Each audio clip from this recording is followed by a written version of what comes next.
We have a guest from Ishgard who wishes to speak with you. I believe the two of you have met.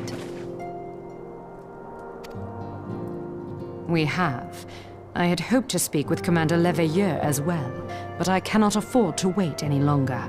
The Lord Commander sent me hither to request your aid in a matter of grave import. You see now why I had Tataru summon you. Now that we're all assembled, perhaps you would be good enough to elaborate on the nature of the matter which brought you to us. The Observatorium's astrologians have sounded the alarm.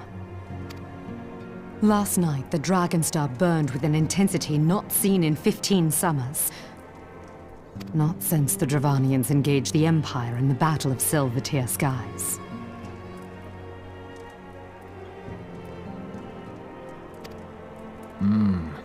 The northern sky doth burn full bright upon the Wormlord's call. The red behemoth beckoneth, and flame consumeth all. The old Curthan rhyme, aye. The brightening of the Dragon Star is said to accompany the roar of a great worm. The astrologians believe that it was Midgard Soma himself who cried out on this occasion. After an absence of centuries, the King of Kings did return to lead his kind against the might of Garlemald, only to fall in his duel with the Agrius proud flagship of the Gallian fleet. Devoid of life, his corpse remaineth entwined about the Magitech monstrosity even unto this day. Ariange has the right of it. Whatever this alteration in the Dragon Star portends, the Great Worm has shown no sign of life. Tataru, have the Domans reported aught out of the ordinary?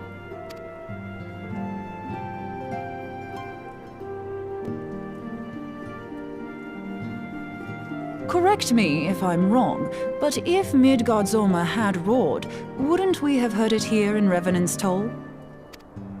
Roar is but a figure of speech. Dravanians can communicate in ways beyond our ken. It is for this very reason that we are forced to look for signs in the heavens. We cannot say with any confidence that a great worm roared at all, much less that it was Midgardsormr. Only by directly examining the Keeper of the Lake can we be certain.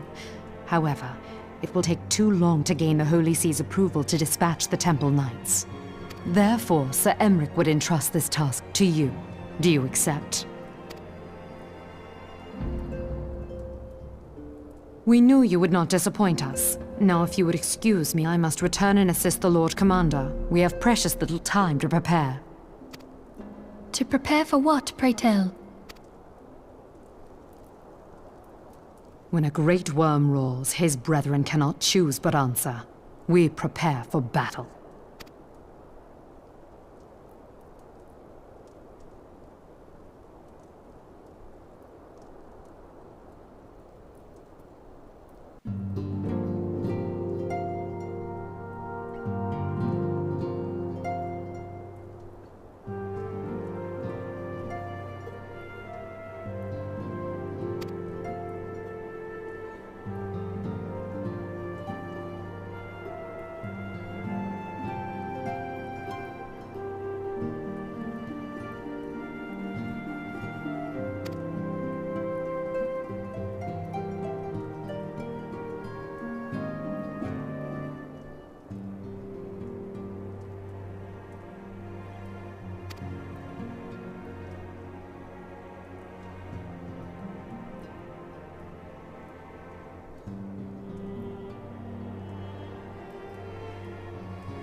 Who treadeth now upon my bones, and waketh me from slumber sweet?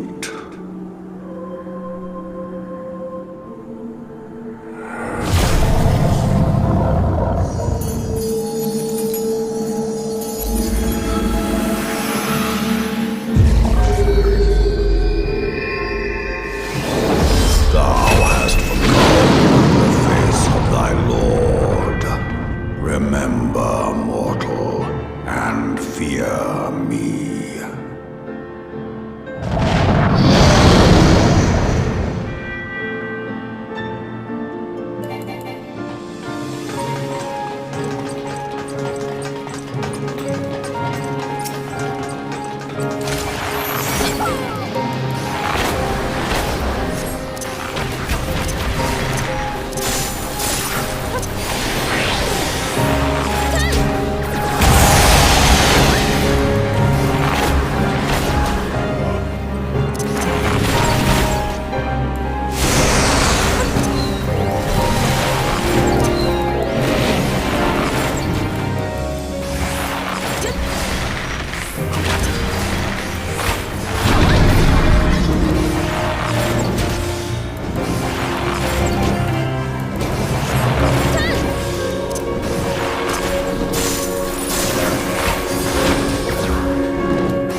By her gifts hast thou earned a moment's reprieve.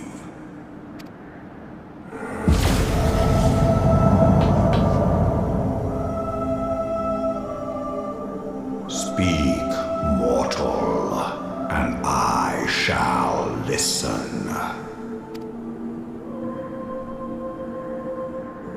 Guided by a star. My people have heard the song. Ishgard shall burn. Sons must answer for their father's misdeeds. We do not forget. We do not forgive.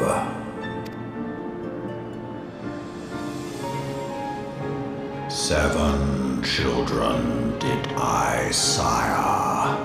One now singeth of retribution. I rise to join in the chorus. Thou art powerless to silence us, mortal. Yet thou shalt not live to labor in vain. Thy reprieve is at an end.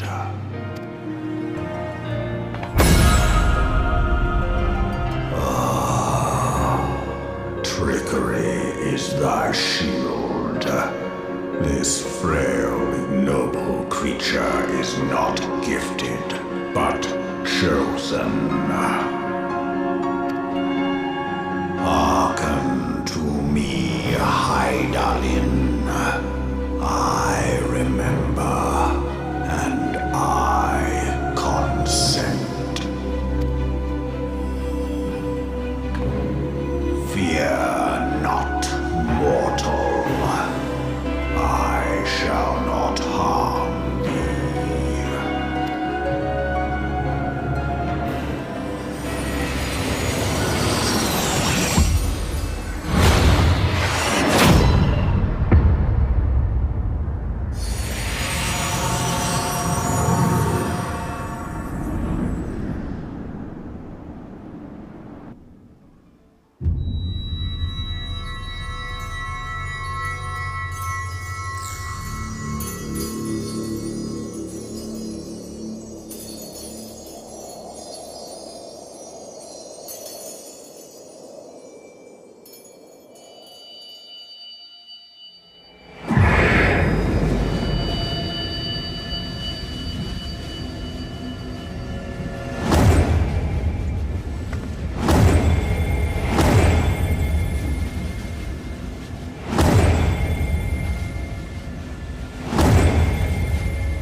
Mayhap thou thinkest me an oath breaker.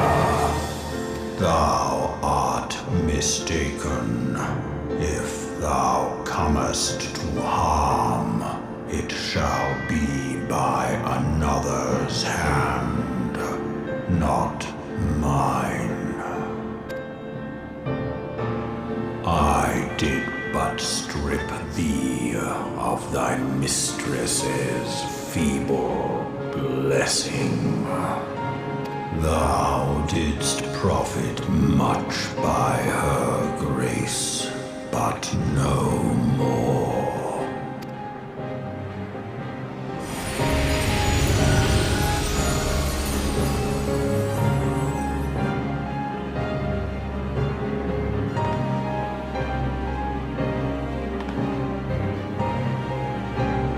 The covenant binds me to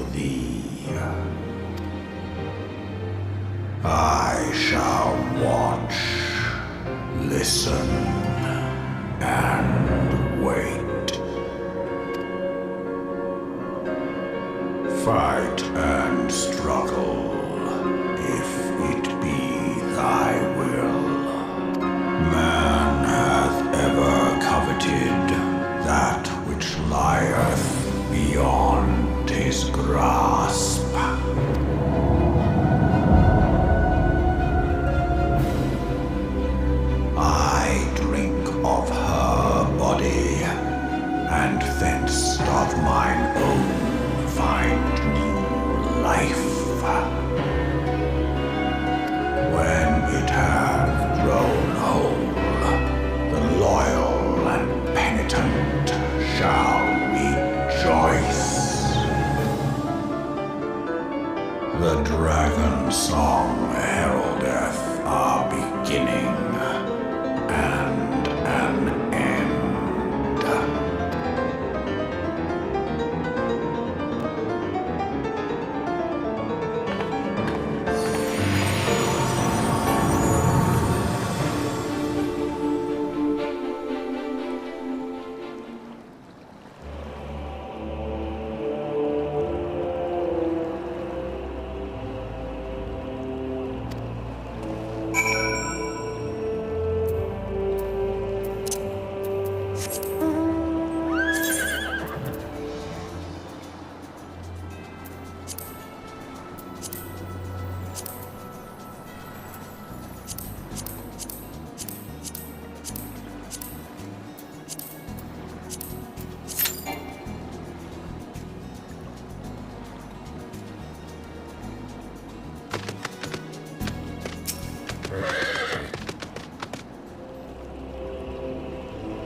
My friend, I can scarce believe it.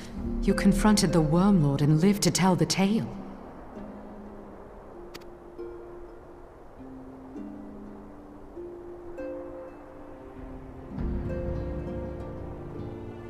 I give thanks to Hydaelyn for your preservation. It is our sole cause for gladness. Your encounter with the Keeper of the Lake served to confirm our fears. A great worm has roared, and it makes little difference if it was one of the two in Eorzea or any other. The Dravanians are coming. I am told that Ishgard has magical defenses against Dravanian attack, though I am not privy to their exact nature. Will they be enough to repel a massive force? Ishgard has weathered countless assaults over centuries. This will be no different. And now that you have confirmed the threat, none can ignore the Lord Commander's calls for the wards to be strengthened. I dare not presume to speak for him, but I expect the Lord Commander would sing your praises. I must away, but we shall meet again soon.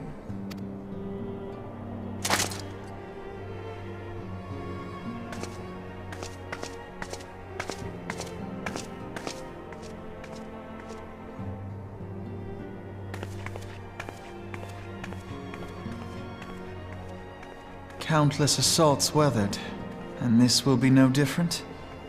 Why am I not convinced?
Now that everything's calmed down a bit, relatively speaking I mean, I thought it might be a good time to share our progress on the weapon. I believe we're on the verge of a breakthrough. Well, don't keep us all in suspense.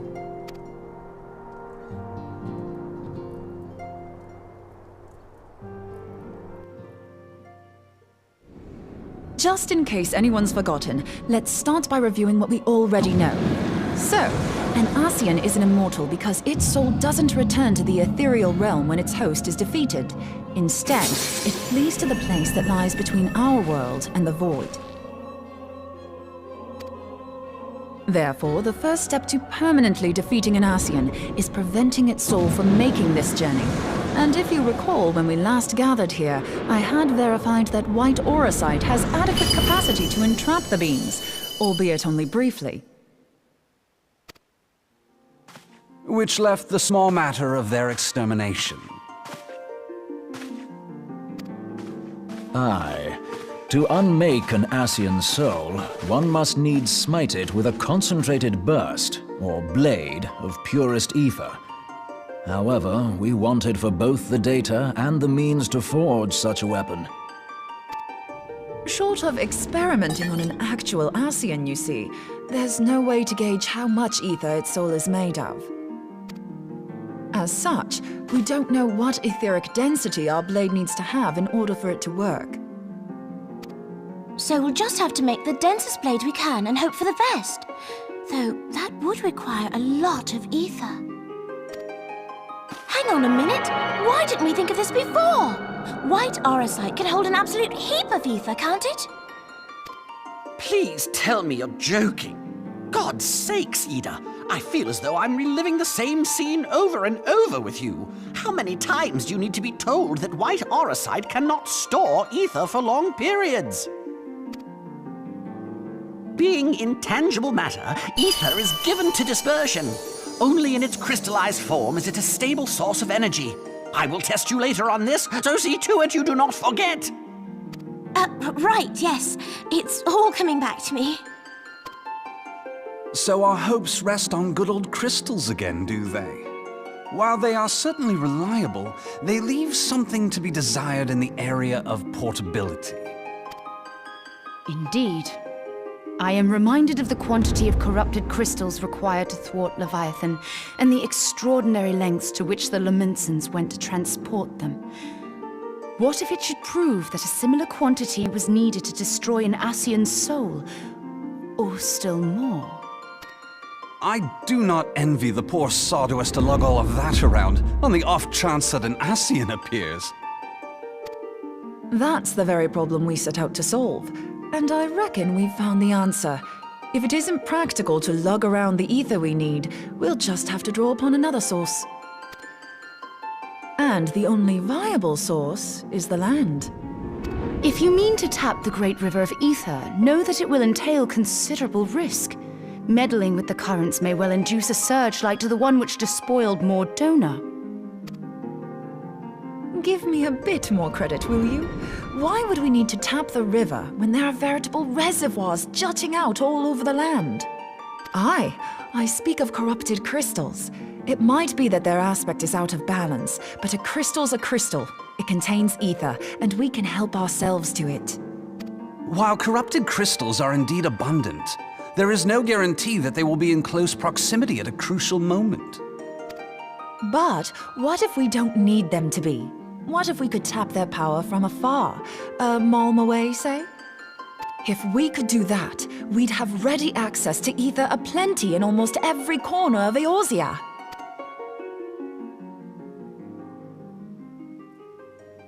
I've yet to put my theories to the proof, but I've got a good feeling about this.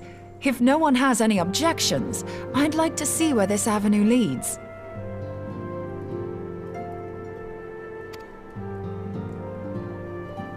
If you think it worth your while, you have my blessing. But tell us, what are your theories? I, for one, am most eager to understand the process, however vaguely. I thought you might say that, but no one wants to listen to boring old theories all day, do they? I know I don't. So with your permission, I'd like to try something a bit more hands-on. I've already built an etheric siphon especially for this purpose, and I've been meaning to try it out. Thing is, the profusion of corrupted crystals in Mordona makes it something of a high-risk testing ground. If anything goes awry with the siphon, it would be better if it didn't happen within spitting distance of quite so much ether. Ideally, I need an isolated specimen. Does anyone know where I can find one? May I suggest northern Thanalan? There you will find corrupted crystals of middling size, standing a reasonable distance apart. Ideal for your needs, I should have thought. Oh, and if you do elect to visit the place, I should be much obliged if you would assist me in another matter while you are in the area.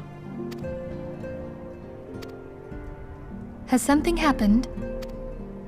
Movement has been observed at Castrum Meridianum. During Operation Archon, the Alliance dealt the stronghold a heavy blow. Its facilities were extensively damaged, and its garrison reduced to a fraction of its former strength. Not long after our forces withdrew, however, their ranks were replenished by reinforcements from Castrum's sentry. They now seek to rebuild, and to this end they have their sights set upon the ceruleum processing plant. Having lost the Empire's support, the 14th Legion lacks the resources to sustain itself. To them, this is a bid for survival, and they will doubtless fight like desperate men. Though I have dispatched the Crystal Braves, I fear their strength alone may not suffice to stay the Imperial assault. I would request the Scion's aid in the defensive effort. If I didn't know better, I'd say you were trying to inveigle us into fighting your battle with the promise of shiny crystals. Well then, consider me inveigled. I won't lie, the crystals you speak of sound perfect, so the Garleans have to go. Besides, we can't afford to beat about the bush. There's no telling when the Ascians will next appear. Thine eagerness to hurl thyself into the jaws of danger cometh as little surprise. Exercise due caution, I prithee. Though you have become a Crystal Brave, you are yet a Scion, Alphino. We could hardly refuse you. Pray, join the Crystal Braves and lend them your support. Thangrid and Papalimo shall accompany you.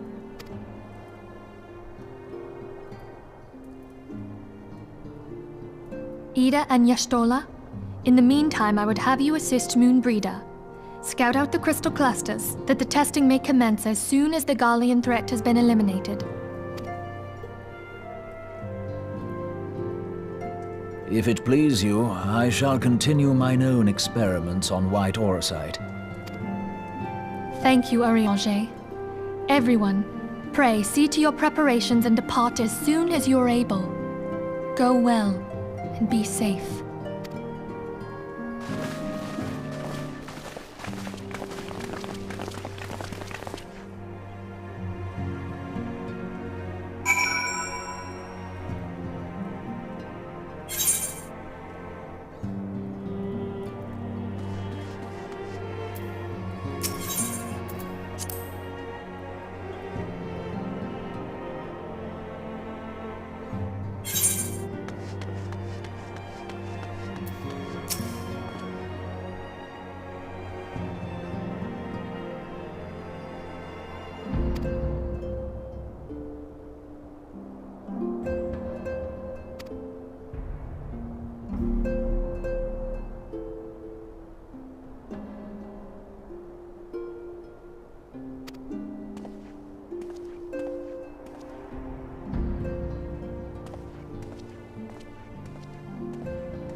on. I won't be a second.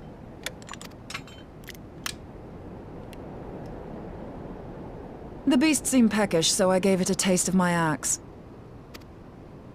I know. As Urianger never tires of reminding me, an axe ill becometh the hand of a scholar. What can I say? I like axes. To hear my mother tell it, I came into this world holding one. And it's not as if it stopped me picking up a quill, is it? I often think of the man who introduced me to the joys of learning. He's one of the reasons I decided to come to Eorzea. Him and my excruciatingly stiff childhood friend. Considering how unalike we are, it's a wonder we ever got on. The world's a strange old place, isn't it? Aye, that ought to do it.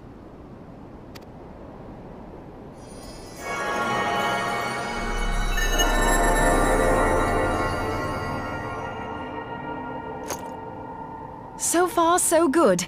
At these concentrations, it shouldn't matter too much if something goes awry. Just enough ether to make it interesting. Did you see that? The way the crystal glowed? The siphon works, I'm happy to say. With a few refinements, it should satisfy our appetite for ether, which just leaves the small matter of forging our blade. I'm not sure how to go about it just yet, but I swear to find a way. I'll put a blade in your hands if it's the last thing I do. She senses me. A useful talent.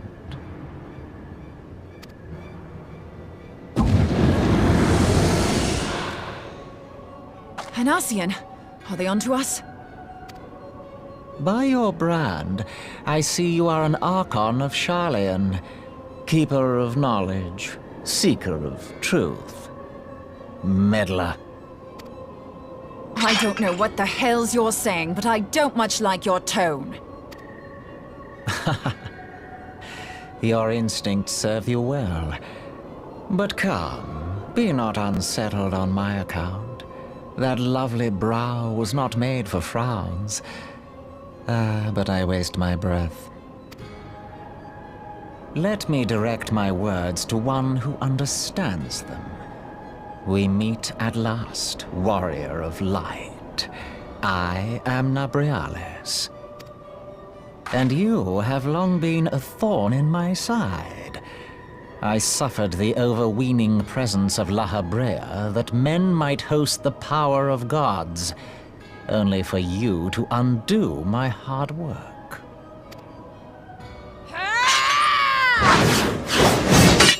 Oh, bugger. Do settle down. You must concede that I acted in self-defense. But what's this? I do not sense the blessing of light. Oh, dear. Could it be that frail Hydaelyn has forgotten her champion? This I did not foresee. Shorn of light as you are no longer a threat. And better yet, the seal is broken. Now is the time to claim the staff. With it in my grasp, I shall rise above them all and take my place at Lord Zodiac's right hand.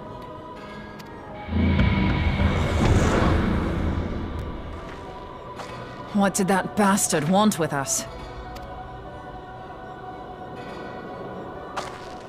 Nabriales, he calls himself. With charm like that, I'll bet he has maidens falling at his feet. Unconscious. But this staff... You say just talking about it had the bastard grinning like a brat on his name day. Must be quite a staff. Oh, gods. He means Tupsimati, Master Louis Soir's staff. Minfilia's in danger. We have to get back to the Rising Stones.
you too.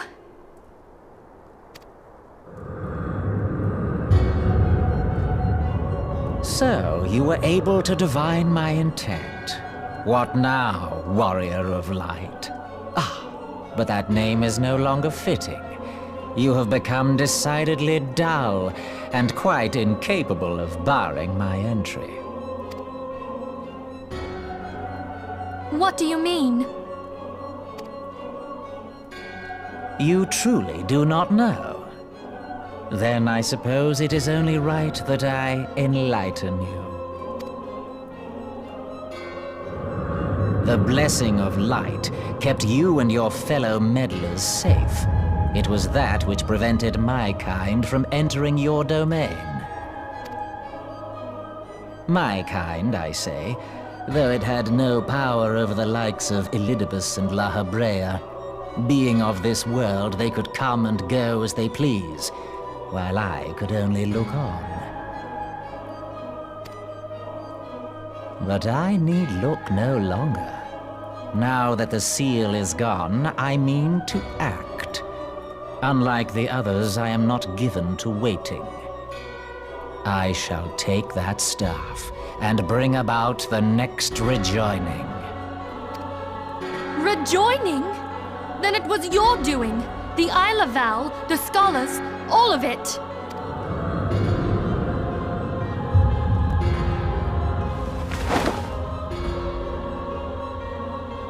You will not harm her!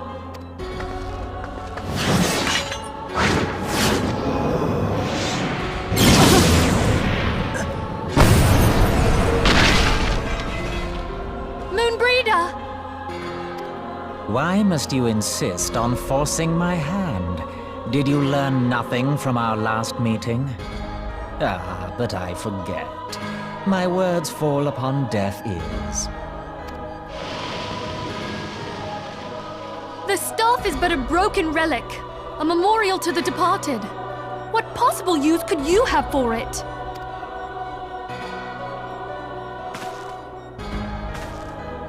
What use? You mean to say that all this time you kept the key, never knowing what it was you possessed? The staff Tupsimati, or rather the stone tablet it bears, is host to a great power. Together with the horn, it can be used to draw vast quantities of ether from its bearer's surroundings. How else do you think Louis Soir was able to invoke the power of the 12 without making them an offering of crystals? Summoning requires not only prayer, but a profusion of ether. Even a child knows that. If I did not know before, you may be certain I do now. But above all, I know that we cannot allow this staff to fall into your hands. I will die before I let you take it. Insufferable woman. I would happily end your miserable life here and now. Alas, Elidibus would never let me hear the end of it. Very well. If you will not part with the staff, I will take you too.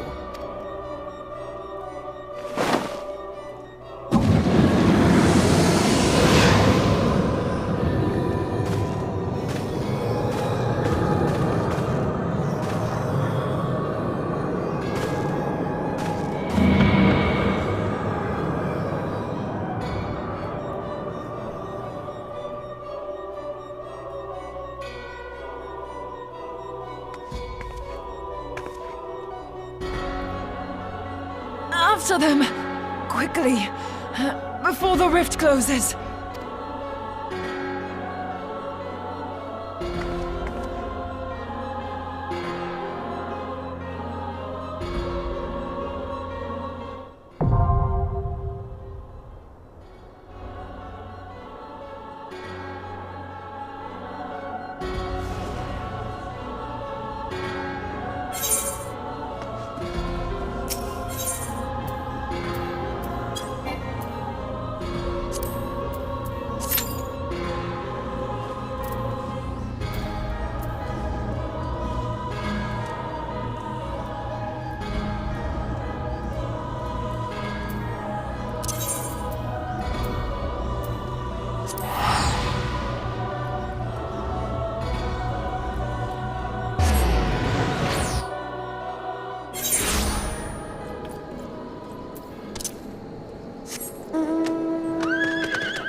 You're safe.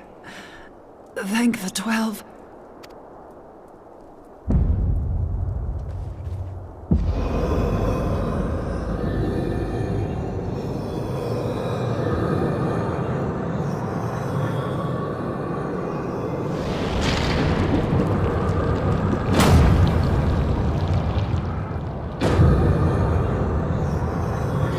You may have bested me this day, but what of the next? What of all the days to come?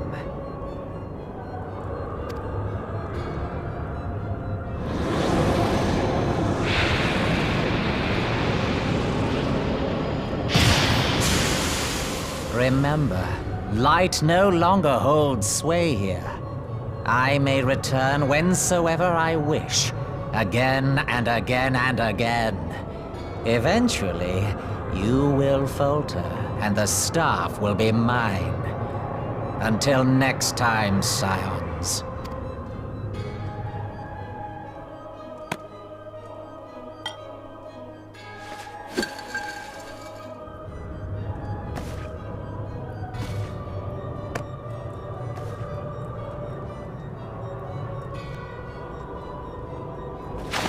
There will be no next time. This is the end.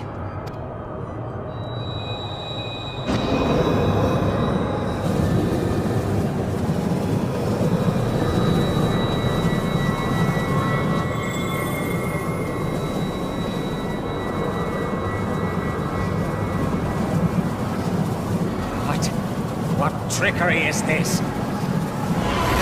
No. No! Cannot! No!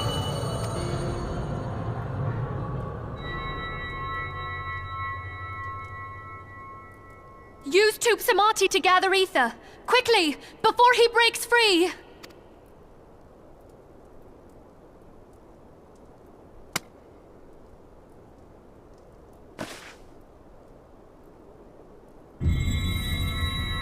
Concentrate! Call to mind the time you struck down La Habrea with the Blade of Light.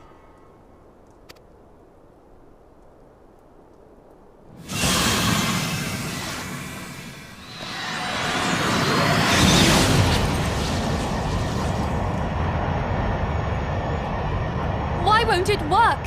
Is it because we lack the blessing of light? Damn it. So much Aether.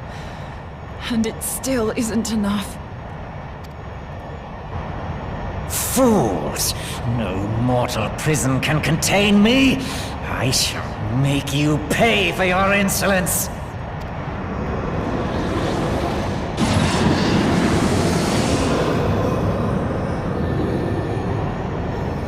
Please, Mother Hydaelyn, hearken to our plea. Lend us your divine light. Why can you not hear us? Do our words no longer reach you?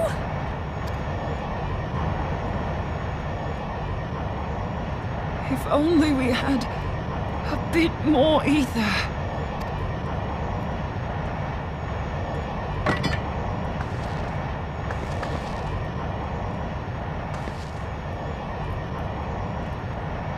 Moonbreeder, what are you doing?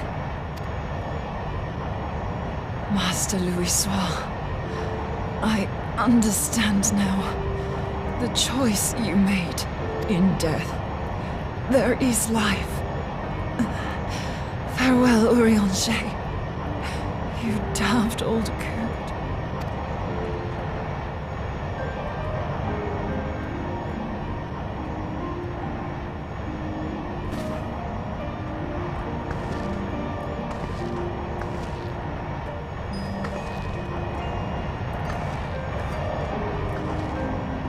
Moonbreeder, no! You mustn't!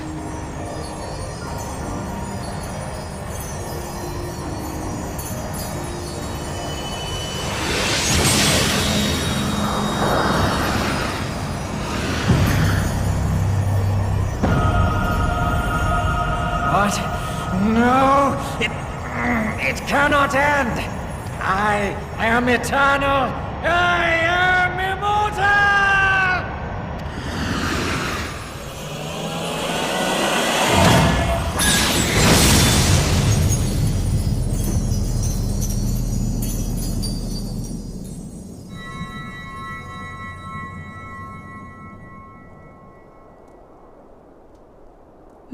Ida. She's gone.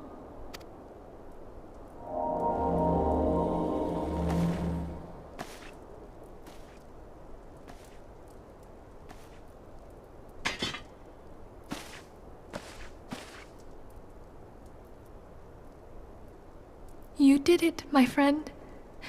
The Ascian is dead.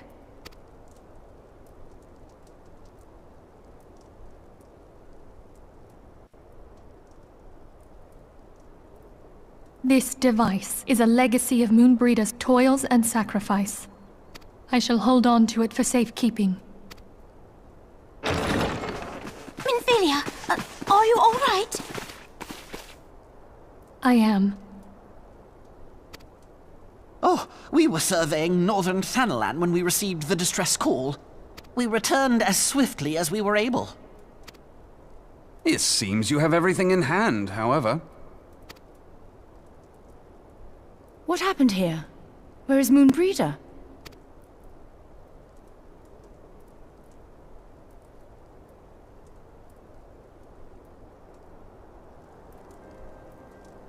She gave her life to temper the Blade of Light.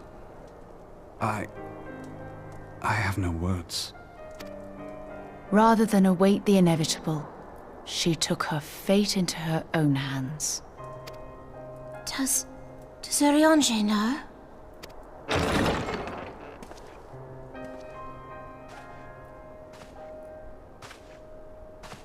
My friend, there is something I must tell you. I heard all, my lady. The moon sinketh, taking her leave of the heavens, yet her passing heraldeth the coming of a new day. Moonbreeder hath fulfilled her destiny, hath she not?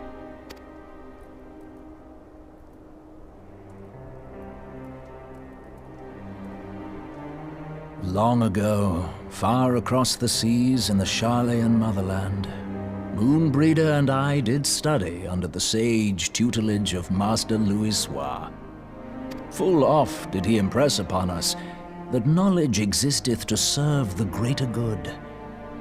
This sentiment, however, was contrary to the nation's policy of neutrality, which censured intercedence in the affairs of foreign lands. In spite of vehement opposition, he founded the Circle of Knowing, and journeyed hitherto the heart of Eorzea. Through his noble sacrifice was the realm spared its doom. Yet this great soul, whom all should rightly have honored, was branded a pariah in his own land. His peers did accuse him of forsaking his duty as a man of learning, and of meddling in the course of history.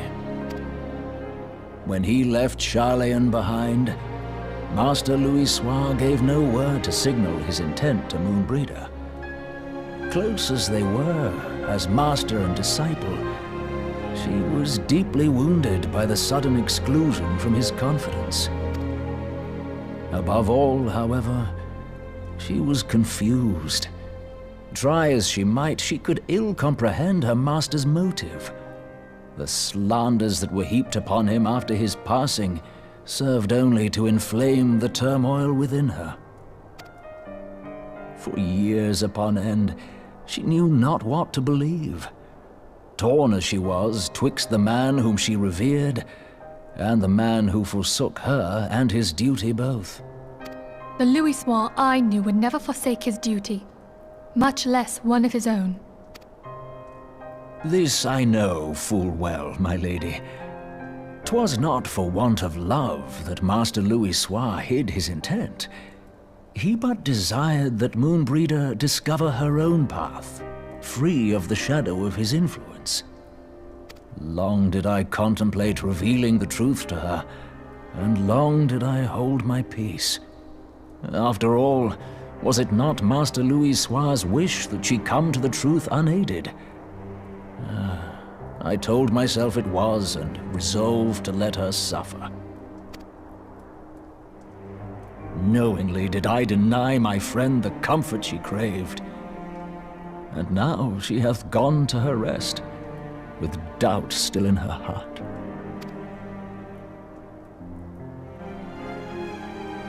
Speakest thou in earnest?